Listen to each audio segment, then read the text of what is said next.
Alhamdulillah wa salatu wa salam ala rasulillah wa alihi wa sahbihi wa min wala. Amma ba'du, respected brothers and sisters, ladies and gentlemen, assalamu alaikum wa rahmatullahi wa barakatuh. Peace be upon you all. As you know, our today's talk is cancelled because the speaker couldn't make it. And we said instead of giving people an excuse, let's just make a small talk. So today's talk is not a formal one. It's just a short talk. It's going to be very short, very precise, and straight to the point. Unlike yesterday's talk that was very philosophical, very lengthy, mashallah, with many examples, today's talk will not have that length and it will not have that examples, but it will have many quotations. I switched the method to have many quotations from the Quran and Hadith. So today, the divine text I'm going to speak to you. I'm going to change the method to give you opportunity to have direct contact with the divine text, and the divine text will try to answer the topic in question. Now, why does Allah care for my education? Why does Allah care for my education? This is a topic. Now, asking this question, why does Allah care for my education, is like asking, why does Allah care for my life? Why does Allah care for my well-being? To answer this question, we need to make an academic approach to it. We need some introduction. We need to understand some concepts that will lead us to understanding really why does Allah care about my education. We know that there are many species, there are many creations in the world. And according to our belief as Muslims, we believe that Allah is the one who created everything. He's the one who created all the species, all the creations. In whatever is between earth and heaven, whatever is in earth and heaven, according to our belief, is created by Allah. And this species, the scientists will keep on discovering them year in, year out. Some of these creations will be found in a very hot place. Some of these creations will only live in a cold place. Some of these creations are in Asia, Africa, and other places. But none of these visible creations have any importance like the importance of human being. Human beings are made superior to all the visible creations. They are made superior by Allah subhanahu wa ta'ala. Now, as Muslims, that we believe that everything Allah does it with wisdom. Part of his names and attribute is that he is Al-Alimu Al-Hakim. He is all-knowing and he is wise. But not necessarily as a human being, we can understand the wisdom of Allah. It's not necessary. We can understand the wisdom of Allah. Allah might do something that we don't understand the wisdom. And what we have to do is to believe, as believers, that we believe there must be a wisdom in it. We couldn't say that this is the wisdom of all these species and all these creations. A scientist might spend 5 years doing PhD to understand a particular creation and say, yeah, look, I come up with a research and this is the finding, that I think this is why this is this. But he couldn't know why the other creation is this.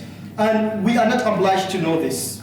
But for the purpose of the creation of human beings, we know why. Why? Because Allah told us, this is why I have created man and jinn. Why does Allah create man and jinn? The answer is in Quran chapter 51, verses 56, 57, and 58. And I did not create the jinn and mankind except to worship me. Except to worship me.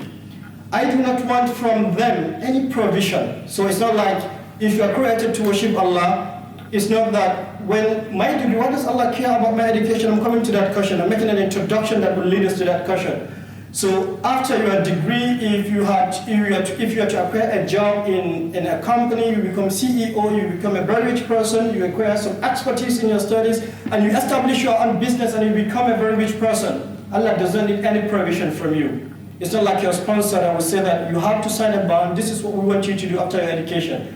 I do not need from you any provision, nor do I need you to feed me. So it's not like your parent that might sponsor your education. We don't need you to pay us, but when we get to the old age, we need your support, we need a shelter, we need a house. No. Indeed, it is Allah who is the provider and the possessor of all the strength. So now if we say that the main purpose of the creation is to worship Allah, Allah creates us to worship Him, and then what about my degree? What about what I do? What about my business? Now, this is if you have the misconception of what is worship. Then we need to understand what is worship. Many people do mistake worship with rituals. That is like praying, it's like fasting, is going to pilgrimage, is giving charity. Yes, these are examples. These are part of the worship. But what is worship? Worship is more encompassing. It's more engulfing. Worship is everything you do that is of good to yourself or of good to humanity. If you have the misunderstanding that worship is rituals, is praying, worship is what you do in the mosque, worship is what you do when you go to Mecca, you are not the first person. Don't get panicked. Some of the companions have this misconception. They went to the Prophet ﷺ in authentic hadith. They say, Ya Rasulullah, O the Messenger of Allah, the wealthy people among us have gone with the reward. They are the one worshipping. Why? They pray as we pray, they fast as we fast, and they give charity. And because we are poor, we don't have any means of becoming, of worshipping. We don't have any means of giving charity. We don't have any means of acquiring reward. This was the misconception they have. Then the Prophet ﷺ replied them. He said, has not Allah diversifies the way for you to worship Him, diversifies the way of worship? He gave them example. He said, every tasbih is charity. Saying subhanallah is act of charity, it's act of worship, it's act of ibadah. It's something that will get you a reward. You don't have to be wealthy giving people, you don't have to be praying and fasting. Every takbir saying Allahu Akbar, every tahmida saying Alhamdulillah, every tahlila. Now you might say that, but this is supplication. I'm reading sciences, what I'm studying is technology. What has it got to do with tahmid tasbih? Then the Prophet ﷺ said, and commanding the good is charity, and forbidding the evil is charity. And this is policy. What the educated people do today is that they command what is right and they forbid what is evil. And this is part of ibadah. So if you are police in Nottingham, if you are police in the United Kingdom, what you are doing is part of ibadah. You are trying to protect people. You are trying to forbid what is evil. You are trying to promote what is right. If you are a professor in your department teaching, what you are doing is act of worship from Islamic perspective. Why? Because you're doing good to humanity. You're doing good to people. Whatever you're doing, being a product is part of worship. Now you might say that this is doing to other people. I'm not doing my degree for anyone. I'm doing it for myself. If I'm doing my degree for anyone, I should have studied medicine, but now I'm studying business administration because I want to become CEO of a company. I want to acquire myself. I'm not doing it for anything, for anyone. So it's my personal desire. It's what I choose to do. Then the Prophet ﷺ said, and the sexual intercourse you have with your spouse is an act of worship. Sexual intercourse you have with your spouse, you have with your wife, your wife has with your husband is an act of ibadah. It's something that you're going to be rewarded for. So your personal desires, what you do for the betterment of yourself, is an act of worship according to Islam. So what of your degree? Where are you doing your degree? Then the companions asked him, this is personal desire. They said, oh, the Messenger of Allah, when of us will fulfill his personal desire and he will be rewarded for that? This is what I wish to do. This is what I choose to do. I just like to study business administration in University of Nottingham. Will that make me I'm worshiping? Will that entitle me to have a reward? Studying chemistry in Trent University? Studying physics in Leicester? No. Will that, how will that entitle me to getting a reward? Then the Prophet ﷺ gave the logic. He said, what do you think? If you use your desire, if you put your desire in a wrong way, wouldn't you deserve punishment? Likewise, if he were to act upon it in a lawful manner, then he will be deserving a reward. Now, if you're doing your degree, and the main aim of doing my degree is to help people, I want to study medicine because, when someone is sick, when someone is ill, he needs to be taken to a GP and I need to check him, I need to write prescription for him. You are helping. This is rational that you deserve a reward. That's why you're given salary for that. You're given salary for that because you deserve a reward. When you are making a policy, you are trying to promote what is right, to forbid what is wrong. It's also it's rational, people can understand that. But look at the mercy of Islam. Your personal desire, if you put it in the right way, if you're doing what is right, because if you say that I'm doing my degree to earn living, I'm doing my degree to earn myself living, I'm doing my degree to accumulate more wealth, then there are many ways you can follow to accumulate wealth that are wrong. You can be immoral, you can be stealing, you can be doing wrong things, but you deserve, you choose to do what is right to earn living. According to Islam, this is an act of worship.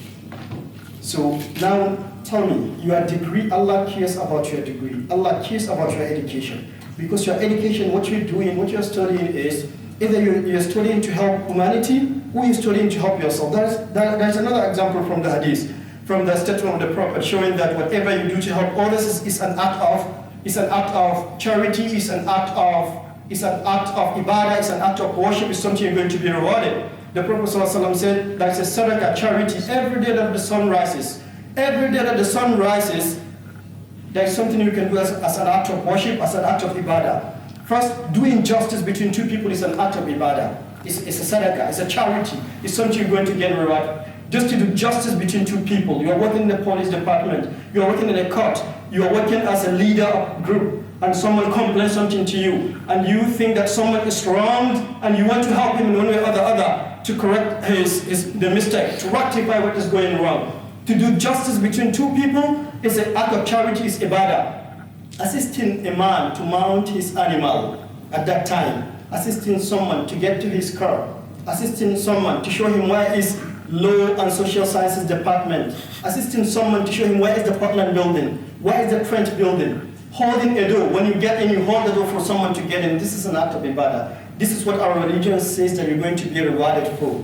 This is what Islam is for, to help people, to help humanity, to do good to people.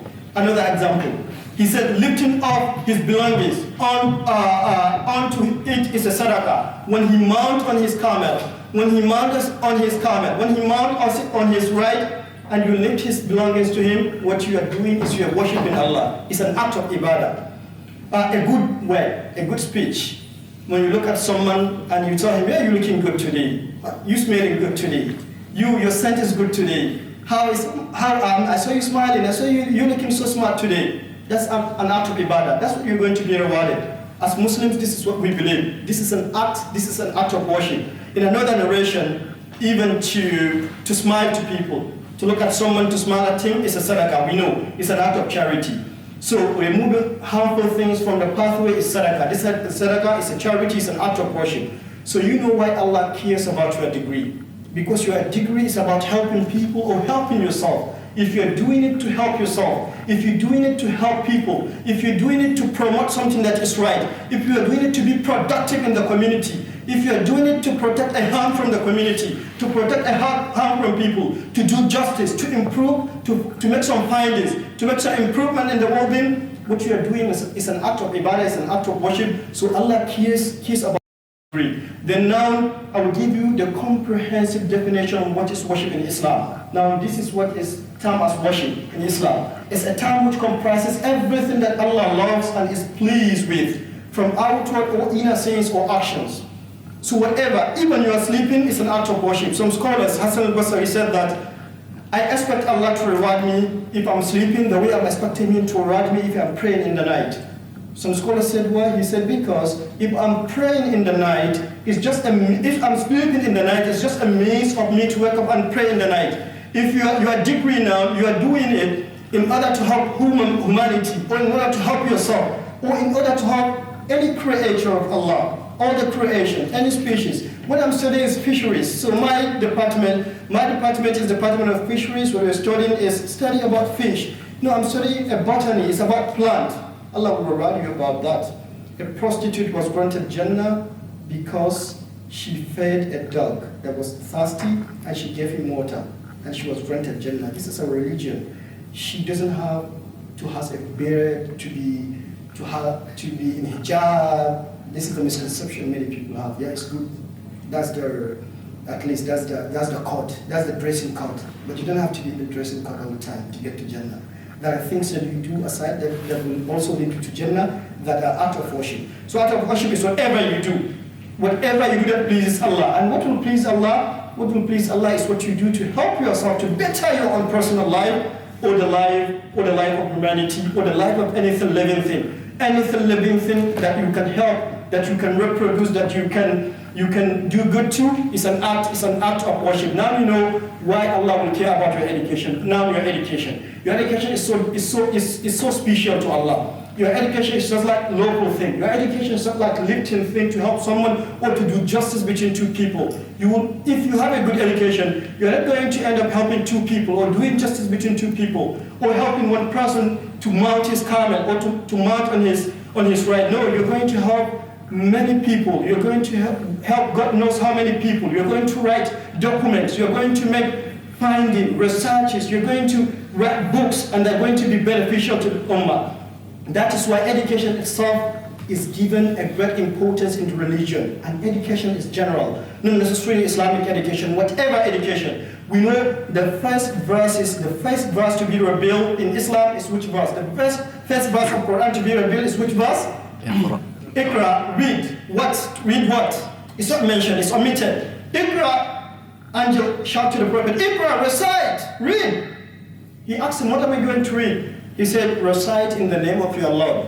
Meaning, just have a good intention that what you are reciting shall be good. So if you wish to recite chemistry, if you wish you can read whatever you want to read. Whatever you are reading, read in the name of your Lord. What is the meaning of in the name of your Lord? With sincere intention that I'm doing this. Now you will tell me that we don't need any revelation, we don't need any Quranic verse or hadith verse to tell you that if we have two people studying in the University of Nottingham, and you ask the first person, why are you studying this course? I'm studying this course because I want to, there are findings that I want to get to, that I want to know this, and I want to better my life, I want to have all this. And the other person says, I don't know why I'm doing this degree. You know which one is better. From Islamic perspective, the one who is doing it with the intention of bettering his life, with the intention to better his life, with the intention to better the life of others, is the one who is doing an act of ibadah. But now if we say that I just don't know, I don't know why I'm doing this degree, everyone will say that you are not ambitious. If you go to an interview for a job and someone asks you that, and why did you study this course? I don't know, I just went to university, and that's how it comes. No one is going to employ you. You don't need Quran or Hadith to tell you that. You need to have focus on what you're doing. And this is what Islam is saying. Whatever you're doing, if you have focus on it, that's an act of worship. So a degree is an act of worship. Your degree is something that God will reward you for, that God loves you because you study in this course on condition. If you have the intention of bettering your life, if you have the intention to better the life of others. Many innovations. Knowledge, education is a process of acquiring knowledge. Knowledge, ilm, occurred more than 800 times in Quran. More than 800 times in the Quran because of its importance. And it's not Islamic knowledge. It is virtues of knowledge, acquiring knowledge which lead you. Allah will rise those who believe and those who have knowledge. What knowledge is not mentioned? Many hadiths, many statements from the Prophet ﷺ encouraging us to seek knowledge, encouraging us, and in some of it, in part of these narrations, in part of this text, you find that there's Islamic knowledge. Majority of these texts will not have any objective of whatever knowledge. Whatever knowledge that is beneficial, go and seek it. Some part of it will specify sciences and technology. The Prophet ﷺ encouraged us to study sciences and technology. I will give you many examples. We know the first verse revealed, Iqra, recite, read, and there's nothing mentioned. The Prophet, peace be upon him, said, Talabul ilm, seeking knowledge is obligatory upon each believer, obligatory. It isn't seeking what knowledge? Is it the knowledge of Quran? Yes. Knowledge of science? Yes, knowledge is knowledge. Generally, whatever knowledge, art and humanities, whatever you can do, what is called knowledge, what is called education, acquired talabul ilmi, seeking knowledge, what is obligatory. In some specific instance, the Prophet will specify. He will say, whoever recites Quran will have which each letter he will be rewarded 10 rewards. Each letter he will be rewarded 10 rewards. In some narration, he will specify. He will say, learn Quran and teach it to others, because among the best people are those who learn Quran and teach it to others. In some narrations, he will specify on science and technology. And this is reported in Bukhari and Muslim, that the Prophet ﷺ said, I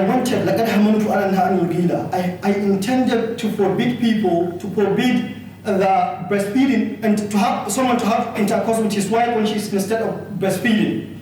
He said, I intended to do that. Then I saw the Persians and Roman, they have sexual intercourse with their breastfeeding women, and that doesn't harm them. So go ahead and do it. He's encouraging us to learn science. This is purely science. Knowing that, when am I going to be harmed if I do this? When is it set for me to do this? He didn't say, and God revealed to me that don't do it. He said, no. I saw Romans and Persians, and they are not Muslim at the time. And this is what they are doing. Now I copy from them, and this is what I'm asking you to do. Try to copy them in this, because this is something developmental. This is something that will enhance your life. This is something that is purely science, so you can learn from anywhere. Sometimes it is not science, it is technology. We know in the Battle of Trench, we know the Prophet ﷺ fought some battles, but he never went to attack anyone. He fought in self-defense. All the battles he fought were either in self-defense or what is called today taking preemptive measures in self-defense. Self-defense is that when somebody attacks you, you have the right to attack him back. This is enshrined in the Charter of the United Nations. This is enshrined in all the constitution, all the rule of laws, all the whatever, that if you punch me, I can punch you back. If you attack my nation, I can attack your nation. And that is what is called preemptive measures for self-defense, that if I sense there is a danger, and I'm thinking that you are crying weapons of mass destruction and you're going to use them against me, so I can go and tell you, look dude, you have to stop it. I don't think I'm comfortable with that. We have to have some diplomatic talks, and if you didn't, relinquish your weapons of mass destruction and attack a major. This is called preemptive measures for self-defense. All the battles that the Prophet ﷺ fought, he never attacked people. He said, oh, accept Islam or I will kill you. Accept Islam or I will destroy you. No. He will say that if you come to attack me, I will repel the invasion. And this is what happened in Battle of Badr, in Battle of Uhud, in Battle of Congregation, Battle of Ahzab, Battle of Trench, and now we're talking about Battle of Trench. Now, back to the focal point, we're talking about knowledge and technology. Proceed. When the congregation of Arab and some tribes from Medina united to fight the Prophet ﷺ, and they outnumbered him, and he was thinking on defense mechanism to adopt, and he was consulting his Sahaba, his companions, and one of them by the name Salman al-Farisi said, you know, we have something to do. We have something we do in pleasure, who are the fire worshippers, but we have a technique we come up with. What is that? He said, my suggestion is that we dig a trench so that these people cannot be able to cross and come and fight us. This is technology, how to dig a trench, how to defend yourself from someone who is going to attack you. And the Prophet ﷺ accepted that and was really happy. He said, Salman minna. Salman is part of us, the family of the Prophet. He's part of my family. He is part of us. Salman minna. And the Prophet ﷺ was referring about technology. So knowledge is of great importance in Islam. God cares about your education on condition if you are acquiring this knowledge for a purpose. And it has to be to better your life and to better the life of others. But if you're doing it, you don't know why you're doing your degree, I'm not sure. I cannot speak on behalf of God. But I'm not sure you are bound in what is called an ibadah. The first generation, second generation, third generation of Muslims, they understood from the Prophet the importance of knowledge was not restricted, was not limited to divine knowledge or what is called divine text of Quran and Hadith. It is general. That is why Muslims went everywhere to invent in science and technology, to be the pioneers in this knowledge, to give their contribution in this discipline everywhere. Why? Because education is very important. Education is key in Islam. For your degree, whatever you study, if your intention is pure, if you have a good intention, if you are thinking of helping others, then you're going to be rewarded for that. Thank you very much for listening. This is where I'm going to stop. I promise you it's going to be a very short talk.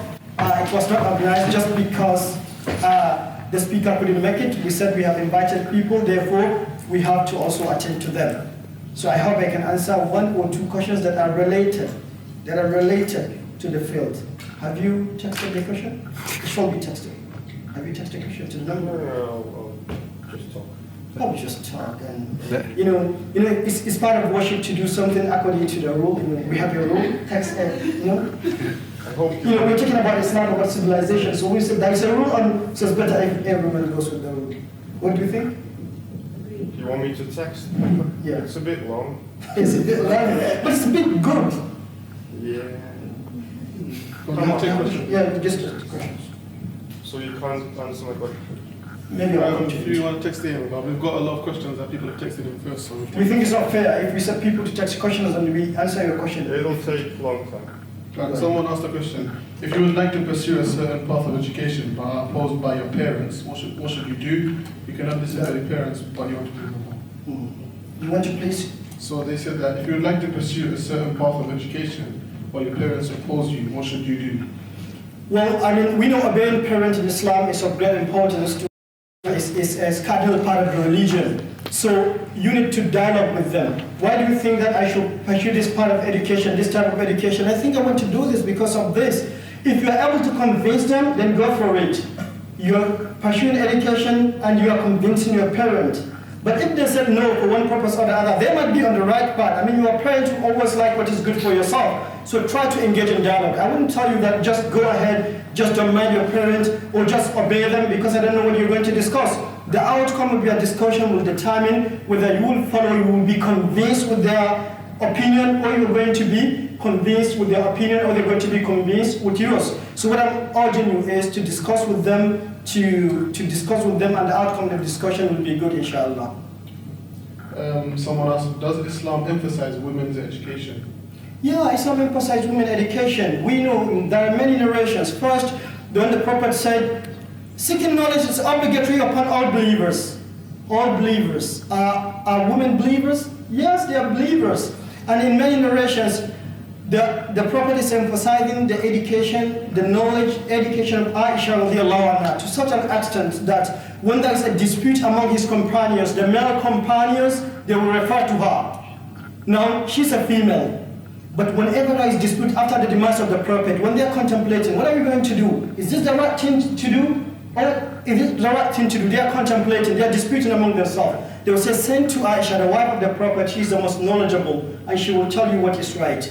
Now this shows the importance that Islam gave to the education of women, that a woman is not teaching men. The woman is not, after the life of the Prophet, she was part of the people who are teaching, who are dispersing the knowledge to people. So Islam emphasizes the knowledge of education, the education of a female child. Thank you. Someone asked, are there certain career paths that you can't take? So, well, I don't know any certain career path you can't take except learning sorcery. If someone says, I'm going to teach you magic, and I don't know the importance of magic today, the Prophet forbade us from learning magic. But if you're not going to learn magic, you're not going to study magic, whatever you're going to study of science and technology is good. There might be something that some scholars might say that this is not good for Islam. Like in every profession, there might be some certain things in science that after 100 years, there will be another discovery that will dispute the first theory. So this is normal, this is rational. Some scholars might argue with some particulars in a particular field, in particular specialization. But that does not mean that the whole field should be rejected. I don't know any field except sorcery that is rejected by scholars. Someone asked, we live in a world where we mostly seek worldly pleasures and many seek education purely to seek financial profit. How can we humble ourselves and prevent ourselves from becoming morally corrupt and greedy? I genuinely struggle with this. Well, we know greediness and becoming morally corrupt in itself is, you don't need a divine text to tell you that this is bad. This is something that is done by Russian. Corruption is bad. Look at many African countries, many Asian countries, that these countries, they have their natural resources, but because of the bad governance, because of corruption, because of the people that are greedy, they rob them from their wealth, and people are suffering as a result of the consequences of the corruption and greediness of some people.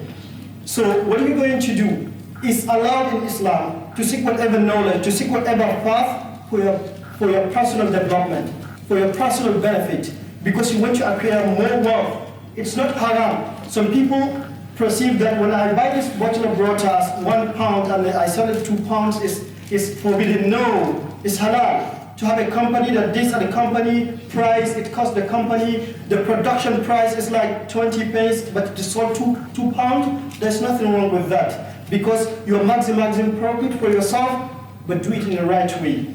So what I'm asking you, don't let yourself to be morally corrupt.